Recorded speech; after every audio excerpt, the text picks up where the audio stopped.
Hi guys, I'm Buck Weezer. Welcome to another video with Buck's Small Engine DIY on YouTube. We are putting the do into do-it-yourself, and today I'm going to use this brand new crimping tool to fix this non-starting wheel horse tractor.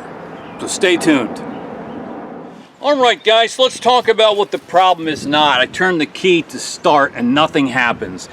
First of all, I want you to know it is not any safety switches, because the safety switches on this guy were disabled long before I got a hold of it.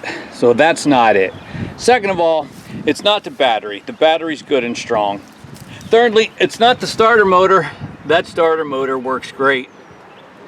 Next, I know that it's not the starter solenoid, because I can take that actually has been replaced, and I can take a wire directly from the battery to the solenoid, and it'll crank and run.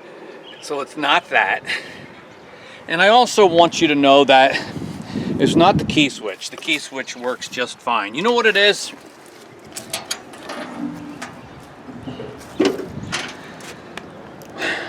If you can see down there to where that wiring harness connector plugs into the back of the key switch, one of the terminals, wire ends terminals inside that connector is broken, and it's not making good contact with the tab on the back of the key switch. In particular, the S tab for starting, which takes 12 volts from the switch down to our starter solenoid. So I need to take this battery out, get it out of the way, and then we will be able to pull that connector out, and I'll show you how we're going to fix it. Okay, so here's the harness and the connector that plugs into the back of the key switch, and it's got 5 terminals plus this one is the ground, so 6 terminals on the back of the key switch.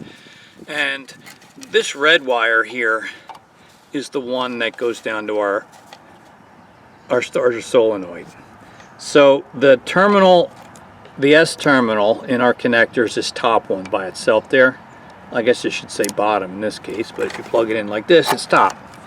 Alright, so as I said, you know, other people have been here over the years and kind of rigged up a little hokey sometimes, but I need to take, but this tab is broken. So when I plug it into the back of the key switch, it doesn't make good contact. I can see that it's broken.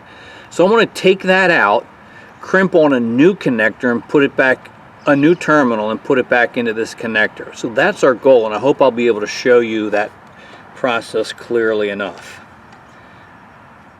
So I got this ring of tools, and these are different types of harness terminal release things, and I think this flat one here is the one that I need to use. And if I'm not mistaken, I should be able to press it in through the top here,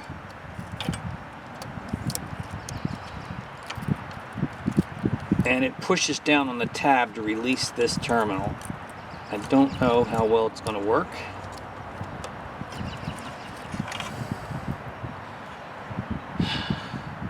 Or is it on the bottom?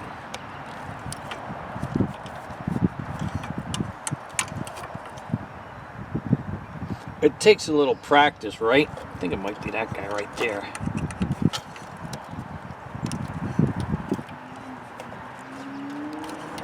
There we go, it came out.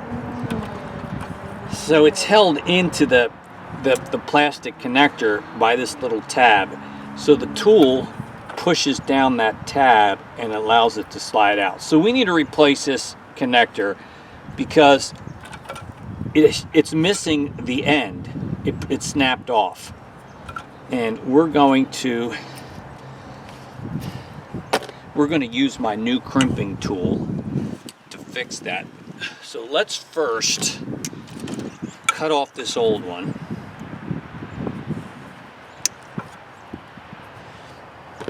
We're going to strip back this wire and crimp a new one on. But before I do that, let me show you a little bit about the new tool and how it works. Alright, so here I am at my desk, and before I go out to the tractor, I wanted to try out this new tool that I just bought off Amazon. The crimping tool. Crimping press by Colors. It was like $19 plus tax on Amazon, and then I also bought 350 packs of 3 different kinds of these crimping connectors, and I thought I would try it out here because I've never used it before, and I'm glad I did because it does take a little bit of practice. So I wanted to show it to you, but I've gotten pretty good here, I think. Like, here's the last one I did. That one came out perfectly. But anyway, I got 3 kinds of connectors. This would be the male, and then 2 types of females. This is the kind here that is what we're going to use on the wiring harness connector for behind the key switch, and it's got the little tab, so it's gonna plug into the plastic harness connector and stay in. And it's a different style of female connector, so these would come together like that. So anyway, I'm glad I practiced because it's a little bit challenging. But anyway, let me show you how to use these if you never did it before. See if I can do a good job here live on camera. So this is like number 20 wire. I'm going to strip like 3/8 of an inch, and we'll use this guy. And what I found is if I start to squeeze them together a little bit, that kind of helps. So just starting to squeeze them together. Now this crimping tool has 3 sizes, and I'm going with the largest size. That is what I bought here, the 6.3 millimeters, which is good for I don't know, like 20 gauge. Most automotive or small engine stuff I think will work pretty good with these. Alright, so I squeezed them together just a little bit, and then we just put it up in there like so, and begin to squeeze. It's got a ratcheting action. Alright, so now I'm just going to put the wire in there and complete the crimp. Sometimes it sticks up in there when you're done. That one turned out alright, I think. Not bad, huh? So that one looks pretty good. I like that. It's not loose at all. And got one on each end there, male and female. So yeah, it was worth practicing since I've never used this tool before, but I think I've figured out how to get it to work pretty well. So now we can go fix the wiring harness behind the key switch on the wheel horse. Alright, so let's go ahead and see if we can crimp this guy on. So like I had showed you inside, I'm just going to squeeze these a little bit to start.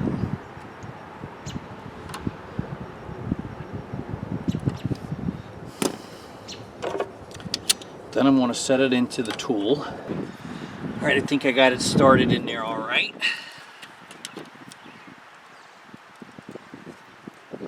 And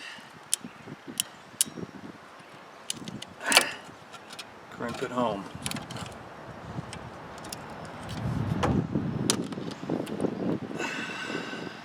That looks pretty good. I'm glad I practiced in advance. And I get this piece of heat shrink tubing, and I'm just going to run this up here and melt that a little bit for a little extra insulation, and then we should be able to insert it back into the connector.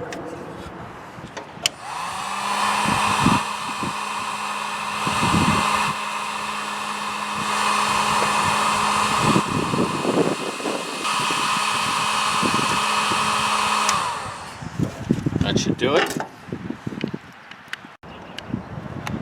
Alright, let's insert this guy back into the connector.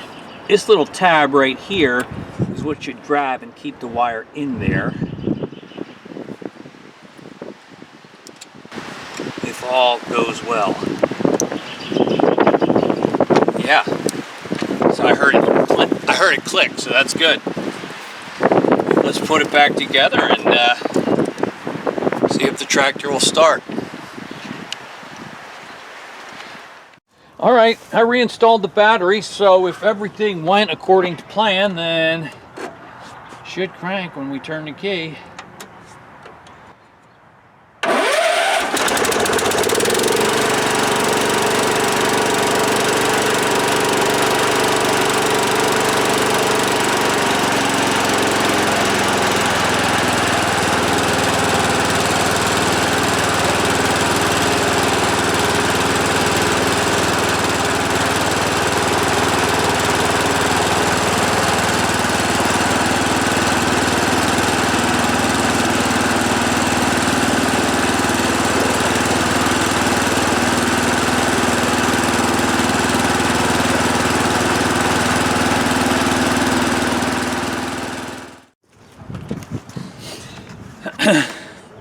Well, just a simple fix really when you think about it, but it's sort of frustrating to come out and turn the key and nothing happened. Now I know how to jump, you know, take a wire from the battery positive to the starter solenoid, but that gets to be a pain. So I spent a little bit of money on the tool, maybe 20 bucks, but probably worth it. I'll have more opportunities to use it, I think, in the future. So I'm happy to have it, and hope the video was of interest and help to you. I'll leave some links in the description if you want to pick up one of these or get some of those crimping wire terminals. Anyway, it's always fun fixing stuff, and I thank you for joining me on the project. I'll look forward to seeing you on the next one. Bye-bye.